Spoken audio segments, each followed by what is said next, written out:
Can we make batteries with zinc? Yes. तो zinc जो है हमारे इंडिया में जो है मतलब काफी अच्छा रिजल्ट है जिंक अफोर्डेबल भी है उसकी डेंसिटी भी अच्छी है उसको मैन्युफैक्चरिंग की क्या cost है? उसको मैन्युफैक्चरिंग की कॉस्ट मतलब जैसे अगर हम एक बैटरी ले जाएंगे अपनी जिंक की बैटरी उसकी कॉस्ट लगेगी 1 rupees Is there a prototype of this battery? Is there a prototype of this battery? Zinc आपने batteries बनाई का प्रोटोटाइप अब एग्जिस्ट करता है बट अभी इसको उतना अच्छे से एडवांस नहीं इसके अलावा और कोई बना रहा zinc battery zinc air batteries जो या फिर जिंक एयर बैटरीज का आइडिया कहाँ से आया? जिंक की बैटरीज का सर ये आइडिया कहाँ से आया है कि लिथियम आयन बैटरीज जो है वो काफी कॉस्टली होती है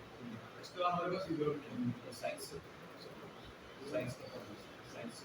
लिथियम और जिंक एक ही टेबल में आते हैं एक ही उसका केमिकल प्रॉपर्टीज अलग हो सकती है तो ये रिलायबल है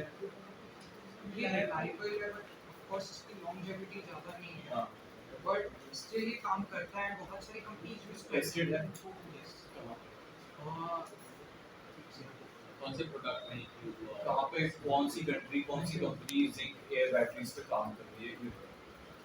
ज़्यादा तो नहीं करते ऑफ कोर्स क्योंकि मोस्टली लिथियम के ऊपर अभी भी डिपेंडेंट है रिसर्च में कौन इस चीज पे रिसर्च ठीक है जिंक लिथियम आयन के क्या डिसएडवांटेजेस हैं प्रोस एंड कॉन्स करे फिर तुम जिंक वाली देखते हैं फिर इसके अलावा कोई और अगर तुम्हारे पास होता है सोडियम आयन वाला बोल सकता है सोडियम आयन वाला बन सकता है तो उसमें तुम्हें वर्क करना पड़ेगा हाँ तो यही सारी चीज़ें कि भाई कौन सा ज़्यादा कॉम्पिटिटिव है किसमें ज़्यादा स्कोप है तो अगर तुम जिंक एयर वाले पे वर्कआउट करें तो अब इस पे और वर्क करना है कि इसका प्रोडक्ट कितने टाइम में बनेगा ये बैटरी कितने टाइम में बन जाएगी ठीक है फिर उसकी shaping and all such thing तो तुम्हारे पास जो व्हीकल तुम डिजाइन करना चाह रहे हो कार्स के लिए स्कूटीज के लिए अगर कार्स पे करना चाह रहे हो वेल स्कूटीज में ऑलरेडी बहुत सारे प्लेयर्स हैं कार्स में ये है